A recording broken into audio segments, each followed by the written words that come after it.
Tras el fin de la Guerra Civil Española en 1939, las autoridades franquistas impusieron una política económica autárquica que fue ruinosa para el sector gasista español. La pretendida autosuficiencia impidió el abastecimiento de hulla apropiada para la fabricación del gas, de la que España carecía, y asimismo del equipamiento tecnológico necesario tanto para reconstruir las fábricas como para renovarlas.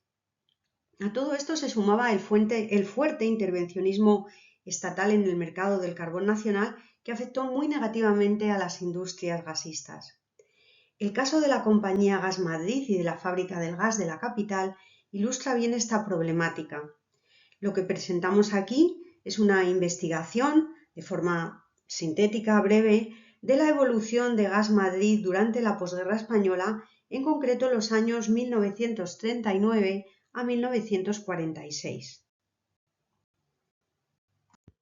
En cuanto a la metodología, queremos señalar que para la investigación hemos utilizado la mayor cantidad de fuentes documentales disponibles, que lamentablemente es limitada.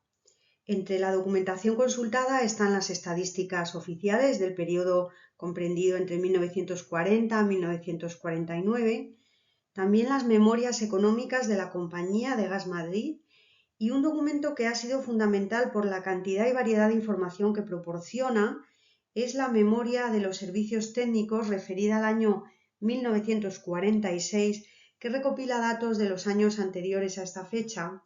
Es un documento mecanografiado que se conserva en la Biblioteca y Archivo Regional de la Comunidad de Madrid.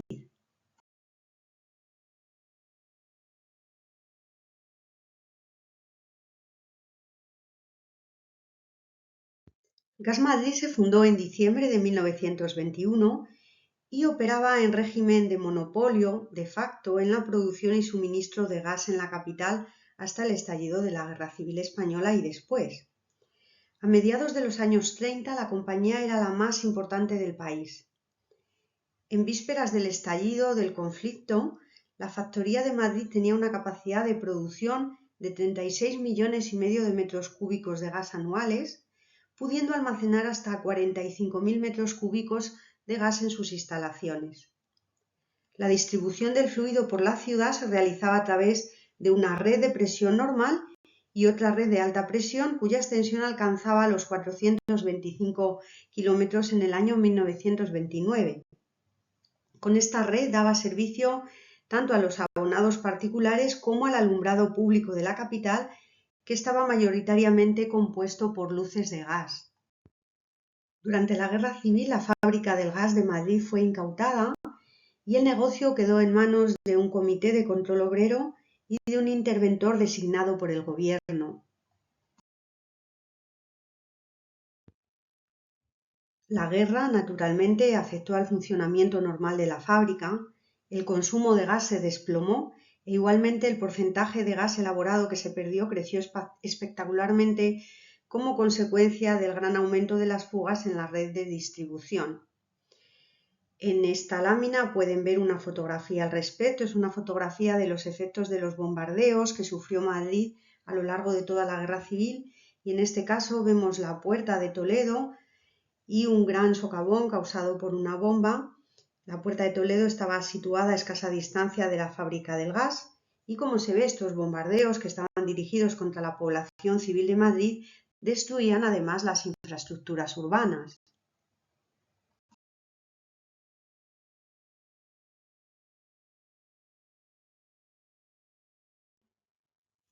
Los 3 años de asedio que sufrió Madrid, la última ciudad española en ser ocupada por el ejército rebelde, impidieron la entrada del carbón necesario para la fábrica. En consonancia, el consumo de gas se hundió y el número de abonados de la compañía se resintió fuertemente. Los cerca de 27.000 registrados en 1935 eran solo 8.000 en 1937. En el año 1940, Gas Madrid cuantificó en más de 6 millones de pesetas las pérdidas ocasionadas por la caída de las ventas y del número de abonados durante la Guerra Civil. Los daños sufridos por la factoría, sin embargo, no fueron de gran relevancia. La fábrica y la compañía, eso sí, enfrentaron la pérdida de capital humano, pues los 3 años de guerra y asedio se saldaron con la pérdida de un centenar de vidas entre los empleados y trabajadores de la empresa. Las gasistas españolas, entre las que se encontraba Gas Madrid, estuvieron entre las más perjudicadas por las directrices de la política económica del primer franquismo. El principal problema residió en las dificultades para abastecerse de la hulla con la que manufacturar el fluido en sus fábricas. El objetivo del autoabastecimiento ignoraba por completo la realidad de la falta de recursos y materias primas del país. Las propias publicaciones oficiales reconocían las enormes dificultades con las que estaban funcionando las fábricas gasistas del país a causa de la escasez de combustible. Para compensar este déficit, decía una de estas memorias, las fábricas se habían visto obligadas a destilar diversas sustancias, productos que sobre ser de un rendimiento en gas muy inferior, tanto en cantidad como sobre todo en calidad, son de empleo limitado. Estas sustancias a las que se refería la memoria eran materias primas como lignitos, coque gasificado, madera, leña, orujos. La carestía de la hulla también empujó a la fábrica de Madrid, como al resto de las de España, a recurrir a otras materias primas para producir gas, en su caso al gasoil. Aún así, Gas Madrid se benefició de los lazos que mantenía con la empresa carbonera asturiana Duro Felguera, que le suministró la mayor parte de la hulla consumida. No obstante, el enorme incremento de los precios de la hulla fue un problema para Gas Madrid como para el resto de las gasistas españolas. En el año 1946, por ejemplo, el precio medio al que pagó la tonelada de hulla puesta en fábrica se elevó aproximadamente un 28%. El estado y actividad de la fábrica de Madrid en la primera mitad de la década de los 40 ejemplifica las dificultades que vengo señalando para el sector en general. Era una fábrica con un siglo de antigüedad cuyas instalaciones se habían ido modernizando y ampliando, disponiendo por entonces de dos baterías de hornos, una de tipo Didier de destilación continua y otra de tipo Koppers de destilación discontinua, que ofrecían un rendimiento más elevado que las baterías de hornos de retortas predominantes en las fábricas de gas españolas. No obstante, a mediados de los años 40, algunos de los hornos de las cámaras se encontraban apagados por falta de hulla o estaban en reparación. El alza de los precios de las materias primas y también la limitación a las importaciones de equipamiento tecnológico se traducían en deficiencias en el resto de las instalaciones y servicios de la factoría, según muestran con bastante detalle los informes de los ingenieros. En 1947, la plantilla de trabajadores y empleados de la fábrica de Madrid ascendía a casi 200 empleados y trabajadores. Los datos fragmentarios de que disponemos para conocer la producción de gas en las fábricas españolas en la década de los 40 indican que la fábrica madrileña ocupaba el segundo lugar en volumen de gas producido, así como en toneladas de hulla destiladas, solo por detrás de la fábrica de gas de Barcelona, propiedad de Catalana de Gas y Electricidad.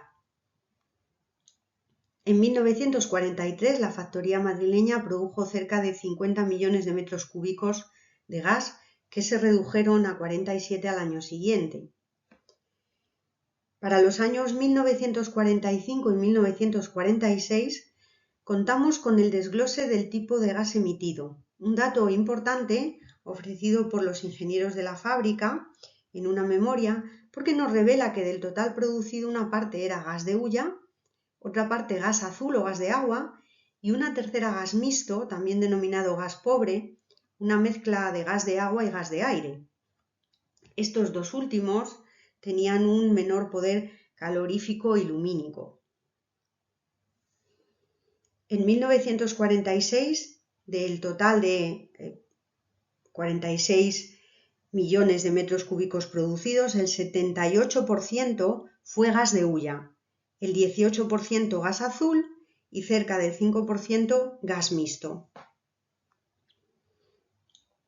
Debido a las dificultades para abastecerse de carbón durante los años 40, la producción de gas en las fábricas de toda España no alcanzó para cubrir la demanda del consumo y las autoridades gubernativas establecieron restricciones, fijando el orden de preferencia para el suministro de gas. La empresa Gas Madrid, por supuesto, también las aplicó en la capital de España. Los datos referidos al año 1946 muestran que hubo restricciones 331 días de los 365 días del año. Las restricciones además se producían a lo largo de todo el día en distintas franjas horarias y en ocasiones llegaron a ser de hasta 14 horas diarias. Por ejemplo, entre el 1 de enero y el 16 de marzo de ese año hubo restricción en el suministro de gas entre las 9 y las 12 de la mañana, de 5 a 8 de la tarde y de 10 y media de la noche a 7 de la mañana. En cuanto al consumo de gas en Madrid, hemos dicho anteriormente que además de los consumidores privados antes de la Guerra Civil, el principal cliente de la compañía era el ayuntamiento de la capital a través del servicio público de alumbrado, cuya contrata ostentaba Gas Madrid desde 1922. Pues bien, al finalizar la Guerra Civil, la distribución del consumo se alteró radicalmente como resultado de la progresiva electrificación del alumbrado público de Madrid. Se redujo el número de puntos de luz de gas en la capital y en 1945 el gas consumido en la iluminación pública de las calles de la capital solo representó un 4% del total de los cerca de 40 millones de metros cúbicos de gas consumidos. El alumbrado urbano parecía representar por entonces una enojosa carga para la compañía, que se quejaba constantemente de las difíciles relaciones que sostenía con el ayuntamiento. En cuanto al número de abonados de la compañía, su evolución fue en aumento a lo largo de los años 40, aunque el crecimiento puede ser engañoso, pues partía de una situación de guerra en la que, como hemos dicho, había caído de forma drástica el número de abonados. Y además se habían perdido muchos de ellos por la propia destrucción de los edificios, las evacuaciones de la ciudad, etc.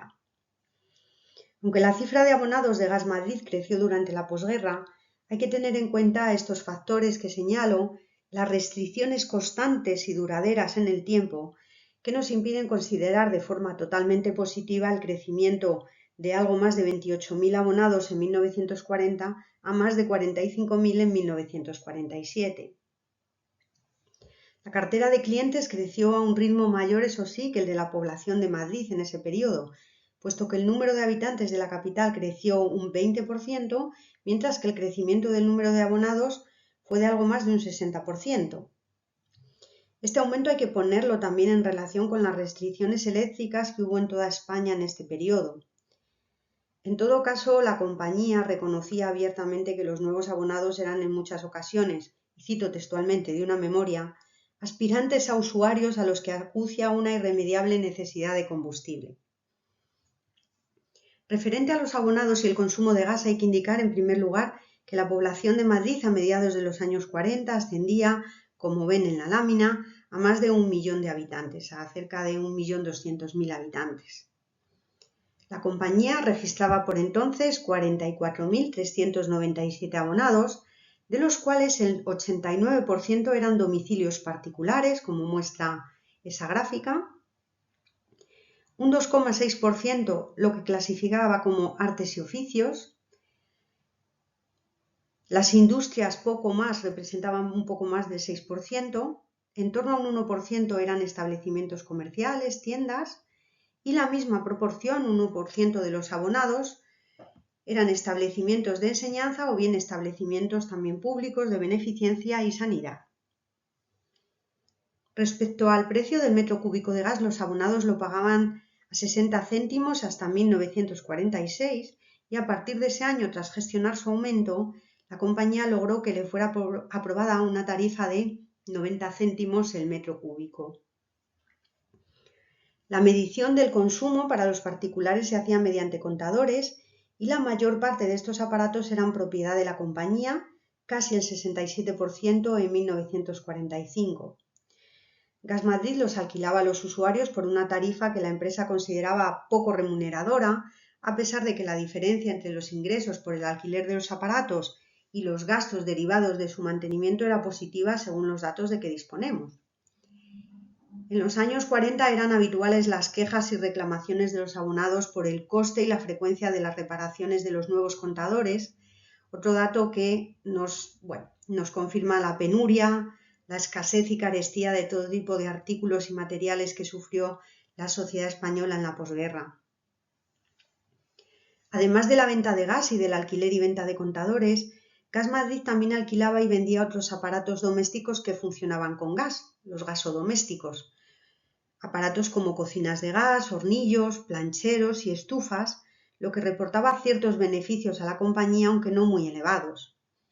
En 1946 el beneficio por las ventas en la tienda de exposición de la empresa fue de 34.000 pesetas. Pero si a ello le descontamos, a esta cifra le descontamos los gastos que generaba el mantenimiento de la propia tienda y las nóminas de sus empleados, esto se reducía pues a unas 8.000 pesetas. No obstante, también tendríamos que sumar a estas cifras lo que se obtenía por el depósito y alquiler de estos aparatos, que a finales de ese año de 1946 ascendía a más de 300.000 pesetas. Ese año había alquilados por Gas Madrid en la ciudad más de 11.000 aparatos de gas, de los cuales la mayoría eran cocinas, seguidas de hornillos, plancheros y, por último, estufas de gas.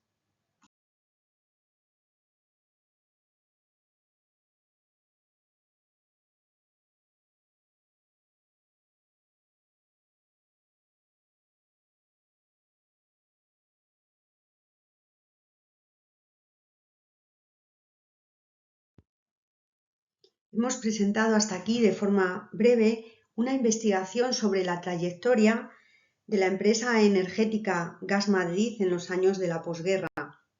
Era una empresa que se había fundado en 1922 y que abastecía de fluido en régimen de monopolio en la práctica la capital del país, una ciudad que tenía por entonces más de 1 millón de habitantes.